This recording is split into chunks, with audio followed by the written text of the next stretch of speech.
Es un placer para mí volver a estar con todos ustedes en este tiempo en el que nos dedicamos a dar respuesta, con la ayuda del Señor y con su palabra en la mano, al aluvión, a la cascada de preguntas que hemos recibido en los últimos días. Creo que nunca habíamos recibido tantas preguntas por parte de muchos de ustedes como en los últimos días. Dudo mucho de que podré dar respuesta a 1, 2, 3, 4, a 6 folios llenos de preguntas. Así que bueno, estaremos orando en breves instantes para que el Señor nos dé sabiduría para poder dar respuesta a algunas preguntas en este programa, y si no, tendremos que esperar al siguiente.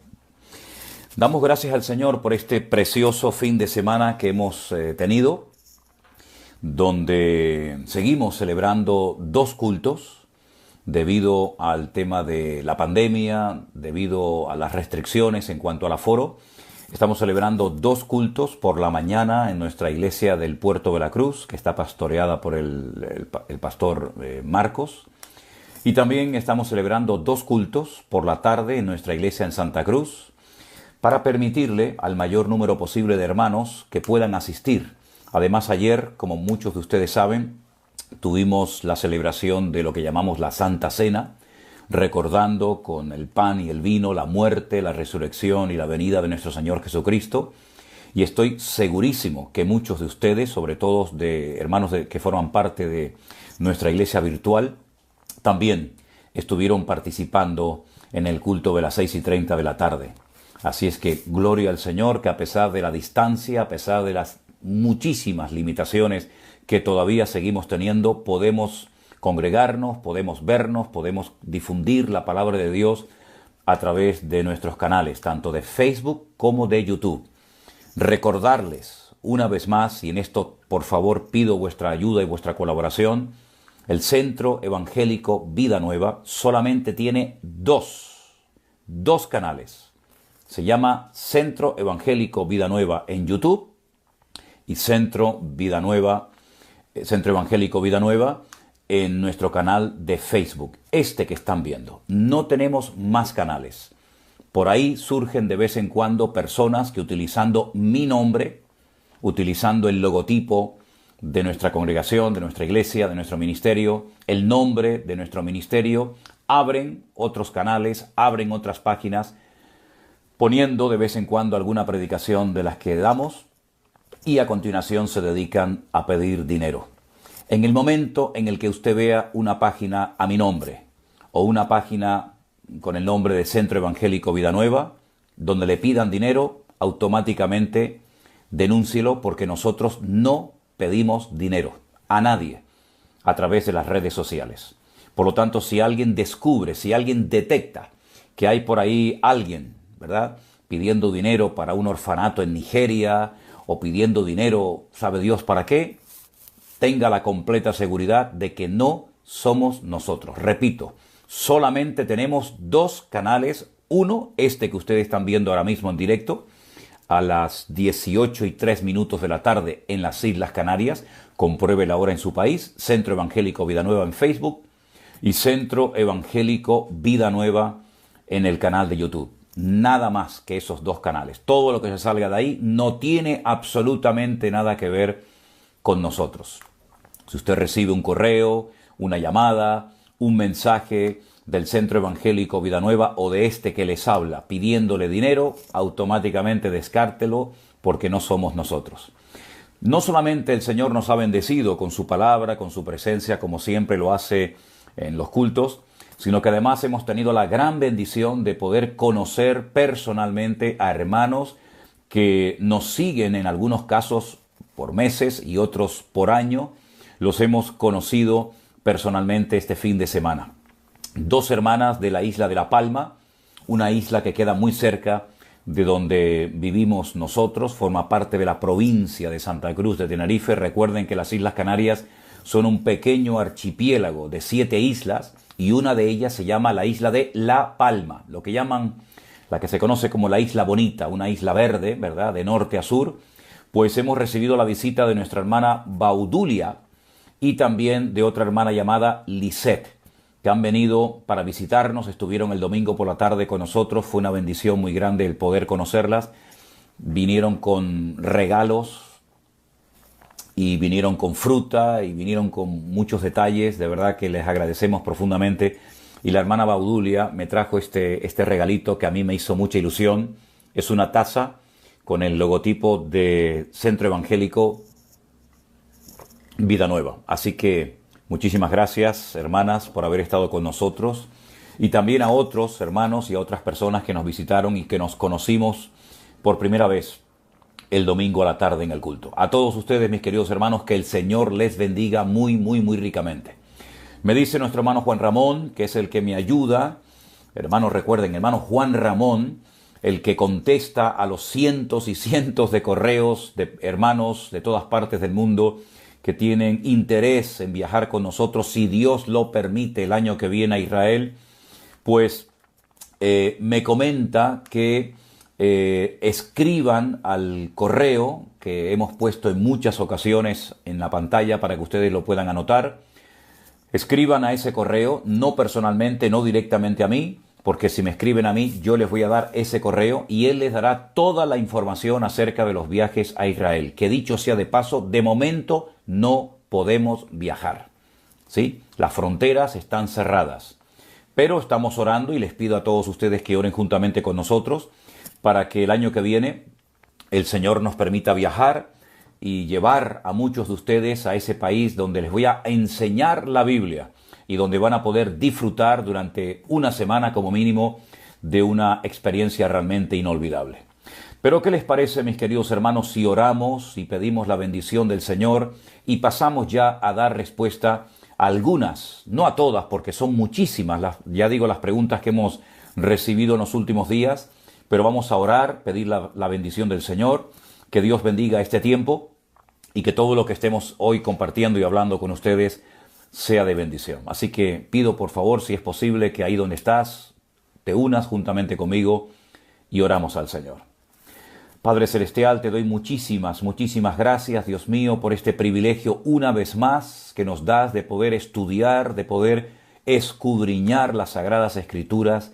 Oramos para que tu Espíritu Santo nos ilumine y nos dé la sabiduría necesaria para poder dar respuesta, Señor, a esas preguntas que hemos recibido. Nos encomendamos a ti, te daremos como siempre toda la honra y toda la gloria y todo el reconocimiento y pedimos sabiduría de lo alto para que con tu palabra en la mano podamos dar respuesta a las preguntas que muchos de tus hijos han hecho en estos días. En el nombre de Jesús. Amén y amén. El correo lo vamos a ir poniendo durante el tiempo que estemos aquí juntos, así que no se preocupen, lo vamos a dar y por eso no estén preocupados. Ahora es el momento de oír, el momento de prestar atención, el momento incluso hasta de tomar nota, porque hay muchísimas preguntas en el día de hoy muy interesantes y la primera de ellas nos la hace una hermana llamada Karina. Si me puede ayudar, porque no entiendo Marcos capítulo 9, versículos 12 y 13. Repito, Marcos capítulo 9, si tienen su Biblia, por favor, vengan conmigo y vamos a leer los versículos 12 y 13. Y dice así: respondiendo él les dijo: Elías a la verdad vendrá primero y restaurará todas las cosas. ¿Y cómo está escrito del Hijo del Hombre que padezca mucho y sea tenido en nada? Pero os digo que Elías ya vino y le hicieron todo lo que quisieron, como está escrito de él. El Antiguo Testamento profetizaba que Elías, ¿verdad? Alguien con un ministerio similar al de Elías, no Elías en sí mismo, el profeta del Antiguo Testamento, del cual hemos hablado muchas veces, sino que alguien muy similar al profeta Elías en cuanto a la unción, en cuanto al ministerio, de restaurar, de hacer volver el corazón del pueblo de Dios al Señor, vendría antes de la venida del Mesías. El Señor Jesucristo dijo: si queréis recibirlo, el Elías que había de venir ya vino. Y hace referencia a Juan el Bautista. Por lo tanto, Juan el Bautista, según la explicación que nos da en los evangelios El Señor Jesucristo es el Elías que había de venir. No es una reencarnación, porque no es bíblica la reencarnación de de Elías en Juan el Bautista. Son dos personajes diferentes. Elías el profeta es uno, Juan el Bautista es otro. Pero, repito, para el Señor Jesucristo, el Elías que tenía que venir, ya vino, en la persona de Juan el Bautista. Y eso es lo que está diciendo el Señor en estos versículos que acabo de leer. Ahora, esta misma hermana dice, ¿qué opina usted? Y ya entramos en opiniones personales y saben que yo insisto mucho en el hecho de que hagan preguntas referente a la Biblia y no tanto sobre lo que yo opino o deje de opinar sobre un tema. Porque como he dicho en muchas ocasiones, aquí no se trata de basar nuestra fe, de tomar decisiones en base a opiniones de pastores.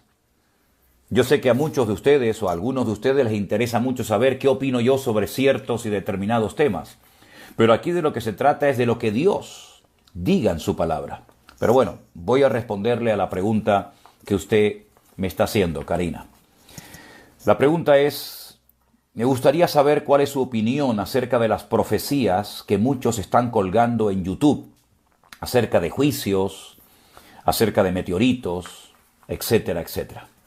Bueno, yo una vez, hace poco le dije a una persona que espero que muchos de los que cuelgan estas supuestas profecías, que en la mayoría de las ocasiones no son profecías ni nada, recuerden lo que están subiendo a los canales, a las redes sociales. Que recuerden con el paso del tiempo lo que dijeron, lo que enseñaron, lo que predicaron, porque la Biblia dice que cuando alguien profetiza algo que no se cumple, esa persona es un falso profeta. Y ha habido en el pasado, no muy lejano, personas que se han atrevido a dar supuestas profecías de cosas que iban a ocurrir y luego no ocurrieron. Y pocos se acuerdan de lo que algunos profetizaron que luego no se cumplió. Así que tengamos memoria. Ahora, ¿qué opino yo acerca de estas personas que están todo el santo día subiendo a YouTube, a los canales como este de Facebook y otros, profecías de meteoritos? Bueno, mire, yo les voy a decir una cosa. Yo me sujeto a la Biblia. Si ustedes quieren aprender, vayan a la fuente, vayan a la palabra de Dios. Déjense de estar todo el santo día viendo estas supuestas profecías de meteoritos y de juicios, porque puede ser así o no, pero lo que la Biblia dice es sí o sí. No hay género de dudas. Por lo tanto, mi opinión es que yo no me dejo guiar, ni me dejo moldear o asustar o amedrentar o inspirar por supuestas profecías de hombres y de mujeres que, utilizando la libertad que tenemos de las redes sociales, comienzan a profetizar todo tipo de calamidades y de tragedias. Mire, es que no hace falta perder el tiempo. Vamos a la Biblia. Yo lo que digo es una cosa. Si muchos de los que están todo el día en internet buscando información sobre lo que va a ocurrir en los últimos tiempos, dedicaran el mismo o más tiempo a leer la palabra y a estudiar las Sagradas Escrituras, sería mucho mejor y no perderían tanto el tiempo. Mi fuente de información no es internet. Mi fuente de información no es ningún pastor ni ningún libro. Mi fuente de información es la Biblia, la palabra de Dios. Y lo que diga mi Señor en su palabra, eso es lo que yo y todo aquel que se llame cristiano tiene que aceptar y tiene que creer. Todo lo que se salga de ahí, que no coincida 100% con la palabra de Dios, no me interesa. Le he dicho a muchas personas que no me envíen vídeos, que si el pastor fulanito predicó esto, que si en no sé qué iglesia o en no sé qué congreso del mundo dieron una profecía de lo que iba a ocurrir en los Estados Unidos, en Europa. Es que sinceramente yo no tengo tiempo. Créanme, literalmente les digo, no tengo tiempo para estar viendo todas esas cosas. Bastante tengo con atender a la cantidad de personas que diariamente se ponen en contacto con nosotros. y con estudiar la palabra de Dios, como para ponerme ahora a estas alturas de mi vida a estar todo el día viendo vídeos, que si este profetizó, que si el otro dijo, que si el otro sintió, que si el otro vio. Créame sinceramente que no tengo tiempo. Mi opinión es que muchísimas cosas que se presentan y que se plantean en las redes sociales como supuestas profecías de Dios o supuestas revelaciones no son nada. Sinceramente, no son realmente nada. Las profecías en las cuales tenemos que creer, las que son 100% verdaderas y genuinas e inspiradas por el Espíritu Santo, están aquí, en la Biblia, aquí, en la palabra de Dios. Estas son las que tenemos que conocer y estas son las que tenemos que dominar y predicar. Las demás, sinceramente, a mí particularmente, no me interesan. Yo sé que hay movimientos supuestamente proféticos y que hay muchos supuestos profetas y profetizas que van por ahí, por el mundo, por las iglesias, por las congregaciones, hacen retiros y convenciones y todo tipo de reuniones para estar profetizando y profetizando y profetizando. Y con todos mis respetos, muy pocas personas se pueden considerar hoy en día profetas del Dios Altísimo. Hay muchísima gente que se inventa cosas, que hablan de su propio corazón y que saben tal vez muy poco de la Biblia, pero que tienen mucho léxico, que tienen tal vez mucha fama y mucha influencia. Pero hoy en día muchísimos, tanto hombres como mujeres, que van por la vida y que se presentan como profetas, realmente dejan mucho que desear. Esa es mi opinión y no quiero perder más el tiempo en esto. Por otra parte, hay una hermana que dice que leyendo el capítulo 20 del libro del Apocalipsis, se pregunta quiénes son estos muertos que aparecen de pie delante de Dios. Bueno, vuelva a leer detenidamente, hermana, el capítulo 20 del Apocalipsis, porque el mismo capítulo le da a usted la respuesta. El capítulo 20 del libro de Apocalipsis habla acerca del milenio. Y el milenio es un acontecimiento que se lleva a cabo al final de los 7 años de gran tribulación. Como hemos dicho en muchas ocasiones, y hay lecciones que se grabaron en su día, que están ahí en el canal de YouTube para que ustedes las puedan estudiar y las puedan repasar. Hemos dicho que la gran tribulación es un periodo que dura 7 años. Que están divididos en 3 años y medio, la primera parte donde se llevan a cabo los sellos y las 7 trompetas del Apocalipsis, y una segunda parte de 3 años y medio, o de 1260 días, o de 42 meses, es exactamente lo mismo, o tiempos y la mitad de un tiempo, son diferentes formas de decir lo mismo, donde se llevan a cabo las famosas copas de la ira, las 7 copas de la ira. El milenio es al final de esos 7 años. Y esas personas que se presentan ante el gran trono blanco, si usted vuelve a leer detenidamente el capítulo, el mismo capítulo le va a proporcionar, le va a arrojar a usted la información que me está pidiendo a mí. Deje que la Biblia le hable. Escudriñe las Escrituras, lea y vuelva a leer y vuelva a leer y vuelva a repasar la lectura. Y se va a dar cuenta que los que se presentan ante el gran trono blanco son los muertos, como dice aquí en versículo 12, grandes, pequeños, que están en pie delante de Dios. Los libros son abiertos, son juzgados según sus obras, y el que no se halló inscrito en el libro de la vida fue lanzado al lago de fuego. Entonces son inconversos de toda la historia de la humanidad que se presentan ante el juez justo, que es nuestro Dios, a rendirle cuentas. Es el juicio ante el gran trono blanco, el juicio de los inconversos, de los que no se convirtieron a Cristo, de los que no son salvos, y se presentan ante el juicio para que en el juicio quede claro que no son condenados por capricho divino, sino son justamente condenados porque sus obras no eran buenas y sus nombres no fueron inscritos nunca en el libro de la vida. Entonces vuelvan otra vez a leer, los que tengan esa duda, el capítulo 20 del Apocalipsis, oren previamente al Señor y van a ver cómo el mismo Señor, el mismo Espíritu Santo les ilumina para que ustedes puedan entender un capítulo tan importante de la Biblia, donde está dividido en dos grandes sesiones. La primera parte habla del milenio, ¿verdad? Y la segunda parte habla del juicio ante el gran trono blanco. Juicio que se llevará a cabo, como acabo de decir, al final de la gran tribulación. Seguimos respondiendo. Como dije al principio, esta semana ha sido una barbaridad la cantidad de preguntas que hemos recibido. Y voy a dar respuesta a una más. Una hermana dice: yo soy católica.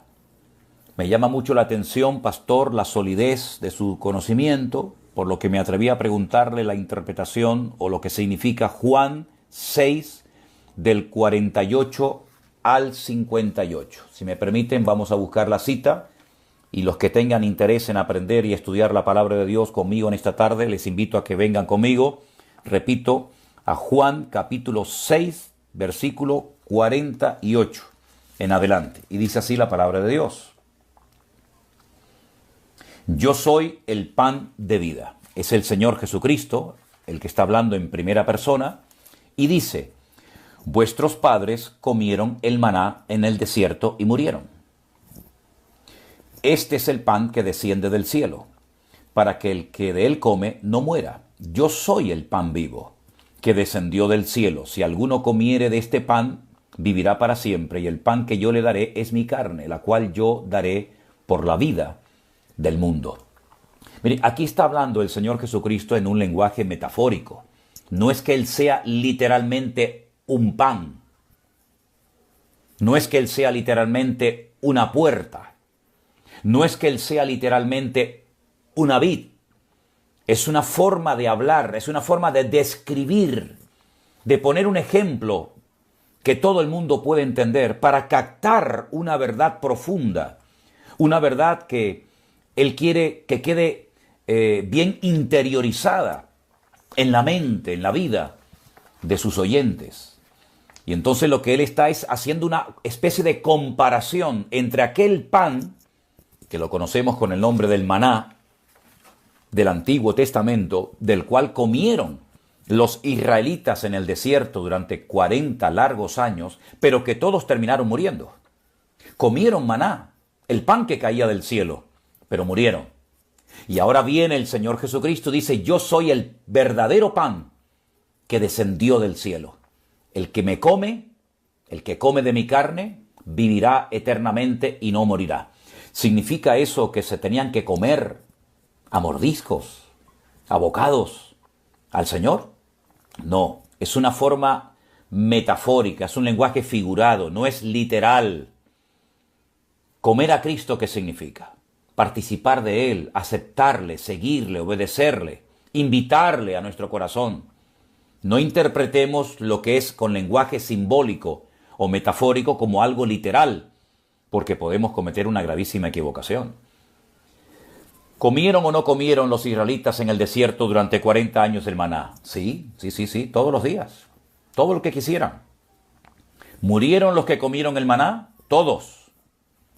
Pero sin embargo, el que tenga una experiencia personal con Cristo no morirá, espiritualmente hablando, porque el que cree en mí tiene vida eterna y no vendrá condenación, mas ha pasado de muerte a vida. En la Biblia hay muchos estilos literarios y uno es este: utilizar elementos conocidos, como por ejemplo ahora el pan, el maná del desierto, para explicar una verdad espiritual. ¿Y la verdad espiritual cuál es? ¿Cuál es la moraleja? ¿Cuál es el objetivo de esta enseñanza, de esta comparación que el Señor establece entre el maná y su persona? Que así como el maná alimentó al pueblo de Israel, pero que murieron, la gran diferencia es que el que se alimente de Cristo, el que viva en Cristo, con la vida de Cristo, no morirá, sino que tendrá vida eterna en su nombre. Eso es simplemente lo que significa este pasaje de Juan capítulo 6. Espero, mi querida amiga Tatiana Rivero, que le haya podido ayudar un poco a la hora de entender este pasaje. Otra persona desde Alicante, qué alegría, me da mucha alegría que alguien escriba desde Alicante, diciéndome que en el libro de Isaías, en el capítulo 1, dice, no me traigáis más vana ofrenda. El incienso me es abominación, luna nueva y día de reposo, el convocar asambleas, no lo puedo sufrir. Son iniquidad vuestras fiestas solemnes. El Señor Jesucristo, que ordenó todas esas cosas, en ese momento no es el Señor Jesucristo, es el Padre, Dios, el Eterno, el Creador, está diciendo que todas esas cosas se han convertido en pura rutina, pura religiosidad. Dice, esas fiestas que yo les ordené celebrar, ese incienso que me tenían que ofrecer sobre un altar, que era el altar de incienso en el templo, antes en el tabernáculo, todo eso se ha convertido en pura liturgia, rutina, en cosas muertas que las hacen mecánicamente, ya no saben ni por qué las hacen. Dice, todo eso me resulta ya abominación. Eso es lo que está diciendo el Señor. Cosas que tenían que haberse hecho con los 5 sentidos, con un espíritu de espiritualidad, de gratitud, lamentablemente se convirtieron en algo rutinario, monótono, prácticamente religioso, ¿no? Y entonces, a continuación, esta hermana dice, pastor, ¿y usted qué opina acerca del incienso? El incienso en el Nuevo Testamento no tiene ninguna función. A mí particularmente me repugna el olor a incienso. Es un olor que me trae malos recuerdos. Para mí el incienso huele como a muerto. Y en ninguna iglesia evangélica jamás en mi vida. Yo particularmente he visto, no sé, si alguien por ahí lo ha visto, pues bueno, yo particularmente nunca he visto ninguna iglesia evangélica que quemaran incienso. Eso es algo más bien de otro tipo de iglesia, más que de iglesias evangélicas. El Señor no demanda hoy en día que le quememos incienso.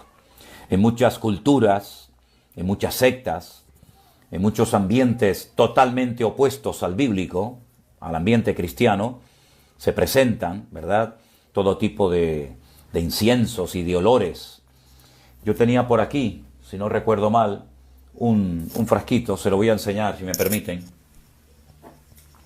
Este frasquito yo lo compré en el Museo del Templo en Jerusalén. Es un incienso aromático, lo más parecido a lo que se quemaba en el altar del incienso en el Antiguo Testamento. Todavía en internet no se puede transmitir, no se puede compartir olores, pero créame que es un olor espectacular. Pero este incienso, que lo puede comprar cualquier persona, cuando vengan a Israel conmigo les voy a llevar por si alguien lo quiere comprar, no se utiliza hoy en día en ninguna parte, ni siquiera en las sinagogas, y en el templo tampoco, porque no existe templo en Jerusalén.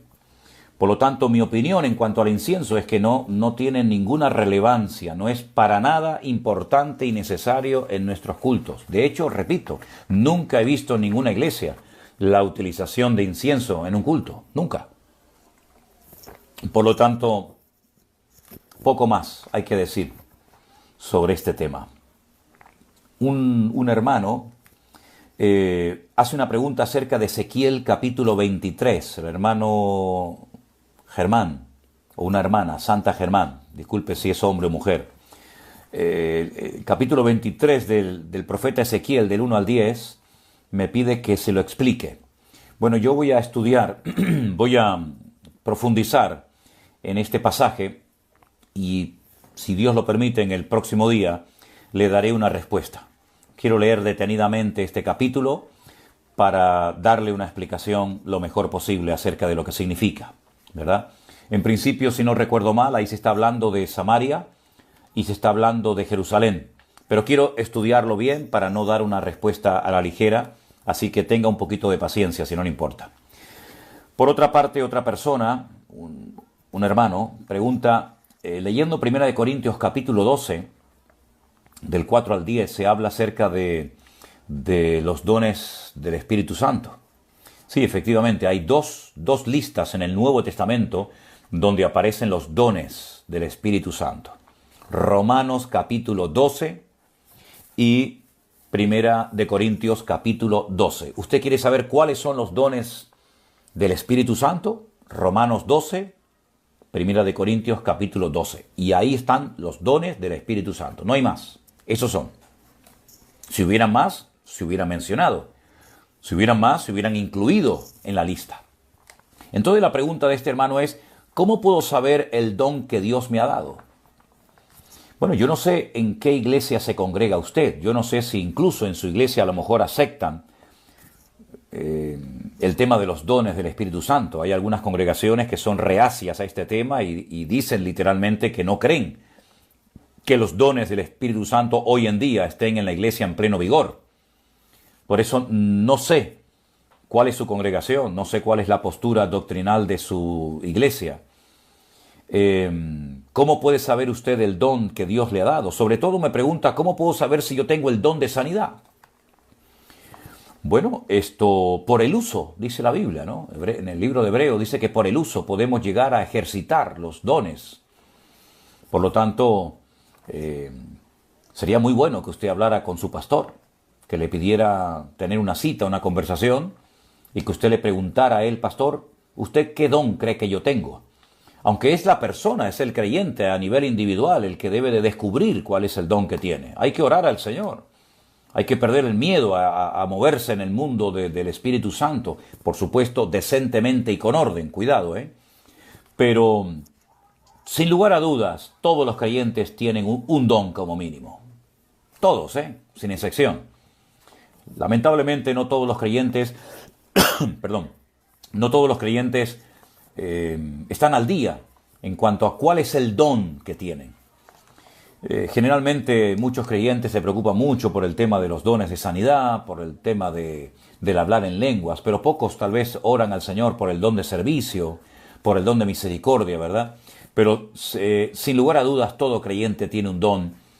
Pídale al Señor que le muestre cuál es su don, porque evidentemente yo no le puedo decir cuál es el don, hermano o hermana, que usted tiene. Pero seguramente esa carga, esa inclinación, ese anhelo, ese deseo que usted tiene hacia algo, ya le está indicando el Señor a través de ese deseo que Él pone en su corazón, cuál es el posible don que a lo mejor el Señor le ha dado. Si usted tiene una carga específica por algo y es repetitiva, es constante y es permanente, puede ser que por ahí el Señor le esté indicando que por ahí vaya el don que el Espíritu de Dios ha puesto en su corazón. Yo creo particularmente, nosotros creemos en nuestro ministerio, en nuestra iglesia, que todos, repito, absolutamente todos los dones del Espíritu Santo están en pleno vigor, no han caducado, ninguno de ellos están en pleno vigor. Hay algunos que dicen, pero es que yo nunca he visto cómo se manifiesta este don o aquel. Bueno, el que usted no lo haya visto no significa de que no exista o que alguien lo tenga. A lo mejor usted se ha movido en un ambiente en el cual el tema de los dones del Espíritu Santo es simplemente teoría. Si a usted le interesa este tema, sería bueno que preguntara a otras personas que han visto cómo operan, cómo se manifiestan, cómo se ministra según el don que cada uno ha recibido. Sería muy bueno pedir ayuda y pedir orientación a personas que a lo mejor saben un poco más acerca de esto. Pero repito, todos los dones del Espíritu Santo están en pleno vigor. Todos, absolutamente. Lo haya usted experimentado o no. Lo haya usted visto o manifestado en su congregación, en su ministerio o no, todo está en pleno vigor hasta que el Señor venga y nos lleve a su presencia, porque los dones evidentemente en el cielo, en la eternidad, no van a hacer falta absolutamente para nada. Son las herramientas, si me permiten la palabra, son las herramientas que Dios le ha dado a la iglesia hoy por hoy, para que sepa cómo moverse en el mundo espiritual y para que sepa cómo actuar en cada momento que se presente algún tipo de necesidad. El don de discernimiento de espíritus es un don fundamental hoy en día. El don de sabiduría, la palabra de ciencia, todos están en pleno vigor. Es un mundo muy interesante y creo que se debería estudiar mucho más, ¿verdad?, en profundidad.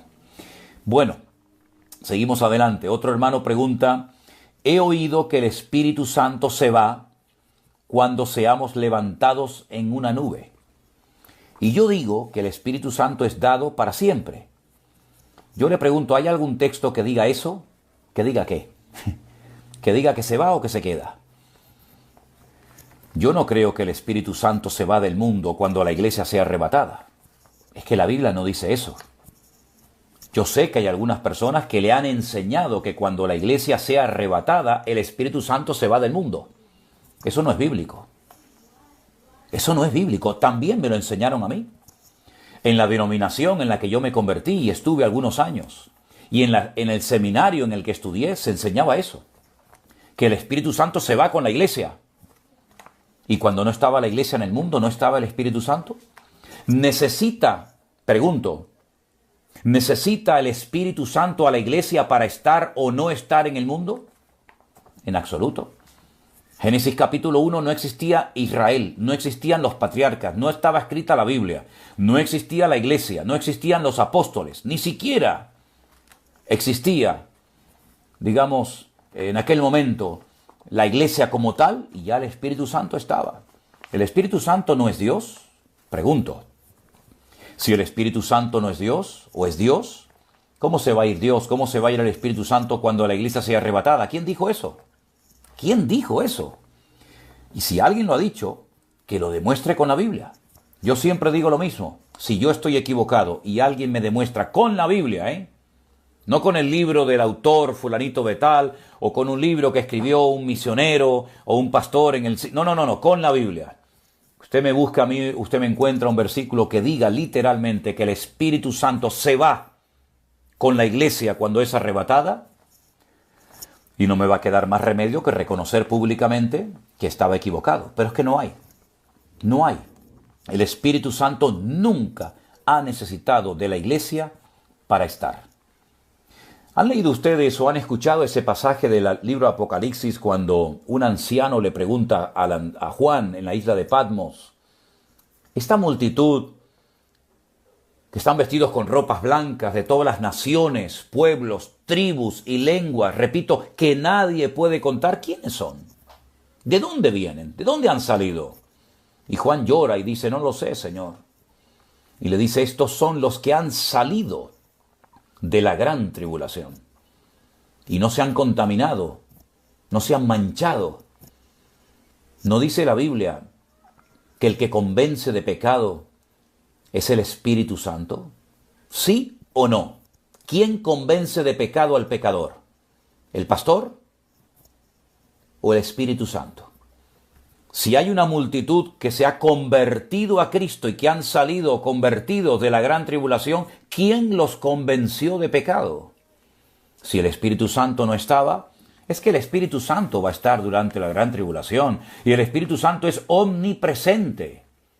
Ha estado siempre y estará siempre.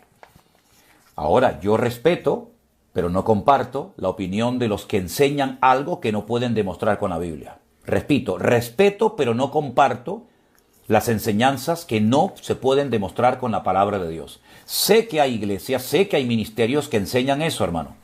Que el Espíritu Santo no estará cuando la iglesia sea arrebatada, pero no lo pueden demostrar con la Biblia. Y a estas alturas de nuestras vidas, lo que no se pueda demostrar con la Biblia, lo descarto totalmente. Porque la Biblia le habla al pentecostal, al bautista, al metodista, al presbiteriano, al anglicano y a todo el mundo. Y todo el mundo tiene que acatar, le guste o no, coincida o no con su lista de doctrinas, lo que dice la santa y bendita palabra de Dios. Y la palabra de Dios no enseña que el Espíritu Santo no estará cuando la iglesia sea arrebatada. En absoluto, no lo dice. Paso a dar respuesta a otra pregunta y el tiempo pasa volando. Dice otra pregunta. En Ezequiel capítulo 28, hablando de Lucifer, dice que era perfecto en todo hasta que se halló en él maldad. ¿De dónde salió esa maldad si todo era perfecto? Si aún no había demonios sueltos. Lo perfecto no implica o no impide la posibilidad de rebelión contra el Creador. Precisamente como era perfecto, es decir, era completo, ¿sí? Perfecto solamente es Dios. En ese caso, también perfecto es completo. Dios le dio a ese ser creado, no eterno, creado, como al hombre también, ser creado por Dios, la posibilidad de rebelarse contra Dios. y utilizaron ese libre albedrío, esa libertad que Dios, el Creador, le dio para manifestarse. No fue inducido a pecar externamente. A Satanás no lo tentó nadie, ningún agente externo a él, sino que de él mismo, él dijo en su corazón, se dijo a sí mismo, subiré, me sentaré en el trono de Dios. Muy diferente al caso de Eva, que fue tentada externamente por Satanás y luego ella tentó a su marido y los dos cayeron. En el caso de Satanás, ningún demonio, evidentemente, ningún agente externo lo tentó, sino que brotó de él el instinto, el anhelo por su orgullo, por su arrogancia de ser más que Dios, de sentarse en el mismo trono de Dios. Luego quería quitar a Dios de su trono. Así es que no nos tenemos que complicar la vida cuando decimos que Satanás era tan completo que Dios le dio la posibilidad de rebelarse contra el Creador, cosa que, como todos sabemos, ocurrió. Y voy a responder a un par de preguntas más porque el tiempo ha pasado volando y tengo, después del Pastor Online, una comunicación en directo con Jerusalén, con unos hermanos con los cuales tengo que hablar y el tiempo pasa volando. Voy a ver hasta dónde puedo llegar. Un hermano llamado Carlos Díaz Zambrano dice en su prédica sobre el tema el nuevo orden mundial, menciona algo de que el nombre de Dios es Alá, según en el capítulo 11 de Daniel. ¿Me lo puede aclarar? Hombre, por supuesto que se lo puedo aclarar. Yo no dije, usted me entendió mal. Yo no dije que un nombre de Dios es Alá. Alá no es ningún nombre de Dios. Lea bien o escuche bien lo que yo dije en esa clase de escatología, diciendo que esa expresión que aparece única y exclusivamente en Daniel 11 hace referencia a un Dios, no a nuestro Dios, no al Dios de Abraham, de Isaac y de Jacob. Vuelva a escuchar bien la clase porque usted entendió mal. Alá no es un nombre de Dios como puede ser Elohim o como puede ser cualquier otro. Usted entendió mal, evidentemente. Yo lo que le pido es que vuelva a oír la explicación que yo di ahí acerca de lo que estaba comentando en esa ocasión y usted se va a dar cuenta que yo no dije ni diré jamás que Alá es uno de los muchos nombres que Dios recibe en la Biblia. Yo no dije eso. Usted, le repito, entendió mal. Vuelva a escuchar la clase y usted va a saber por qué yo mencioné la palabra o el nombre Alá, en qué contexto lo dije y a qué estaba haciendo referencia, que no era precisamente a nuestro Dios, porque nuestro Dios no se llama Alá. ¿Vale? Nuestro Dios no se llama Alá. Nuestro Dios tiene otros nombres, pero no precisamente ese. Por lo menos en la Biblia, ese nombre no aparece como un nombre de Dios. Los nombres de Dios, yo creo que a estas alturas todos los cristianos deberían de saberlos. Y son unos cuantos. Tiene un nombre propio, luego tiene otros nombres que hablan acerca de lo que Él es o de lo que Él hace, describen su esencia, describen, digamos, su actividad, si me permiten la expresión, ¿verdad? No me estoy enojando, yo no me enojo, yo estoy explicando. Lo que pasa es que muchas veces hay gente que entiende mal y me atribuyen palabras que yo no he dicho. Entonces, cuando yo digo algo y me equivoco, yo corrijo o intento corregir. Pero cuando me atribuyen cosas que yo no he dicho, pues la verdad es que no me hace ninguna gracia, no me agrada el que yo digan que Alá es uno de los nombres de Dios. No, yo nunca dije eso. Vuelva a escuchar la clase de escatología y usted se va a dar cuenta de que en ese contexto de la clase, hablando de un personaje en particular, cuando dice que del Dios de sus padres no hará caso, sino que se hará del Dios de las fortalezas, ahí es donde yo dije esa explicación y tiene que volver a escucharla. Pero no me enojo, no se preocupe que yo no me enojo. Otra pregunta a la cual quiero responder. He decidido seguir a Cristo, gloria a Dios, la mejor decisión que usted ha tomado, Gilda. Y necesito que me diga qué paso seguir para convertirme en una buena cristiana. Primero, leer la Biblia, todos los días. Segundo, orar cada día. Tercero, buscar una iglesia de sana doctrina, donde un pastor le pueda a usted ayudar, donde usted pueda bautizarse, donde usted pueda ser tratada donde usted pueda ser pastoreada adecuadamente según sus necesidades. Esos son los consejos que yo le puedo dar si usted quiere ser una buena cristiana, ¿sí? Leer mucho la palabra, estudiarla, orar cada día, congregarse en una buena iglesia de sana doctrina, con un buen pastor que predique la Biblia y no opiniones personales ni historias raras, ¿sí? Sobre todas las cosas, dejarse tratar, dejarse ayudar, dejarse pastorear, que es muy importante porque hay mucha gente que no se deja ayudar y es muy difícil o prácticamente imposible ayudar a una persona que no se deja pastorear, que no se deja aconsejar. Sea una persona sumisa a Dios, pídale al Señor cada día que le ilumine, que le muestre aquellas cosas en las cuales tiene que cambiar. En fin, es un proceso largo. La vida cristiana no es una carrera de velocidad, es una carrera como un maratón, ¿me explico? Entonces es muy importante que nos armemos de paciencia, que corramos con paciencia la carrera que tenemos por delante, que cada día le pida al Señor ayuda y su bendición para que usted pueda crecer, para que usted pueda madurar y convertirse con el paso del tiempo en una buena cristiana. Fíjense los consejos que yo le estoy dando. Hay personas que mientras yo, el pastor, está hablando, se dedican a decir cosas que yo no he dicho. Eso es muy importante, que los que están escuchando y viendo y leyendo, a los que no paran de escribir mientras el pastor está hablando, fíjense muy bien en lo que algunos dicen y en lo que yo digo. Yo he hablado de que tiene que leer la Biblia cada día y estudiarla con detenimiento. Orar cada día. Buscar una buena iglesia donde se pueda congregar. Y de paso, algunos aprovechan la ocasión para decir cosas y dar consejos que el pastor no está dando, lo cual es una falta de respeto. Y lo digo a modo de enseñanza para que los que siguen fielmente este tiempo se den cuenta que hay personas que dicen cosas que el pastor no enseña. Entonces, es muy importante que prestemos atención a lo que se explica, que prestemos atención a lo que el pastor enseña, en este caso, este que les habla, y que comparemos si lo que yo digo es bíblico y lo que otros dicen mientras el pastor enseña es bíblico.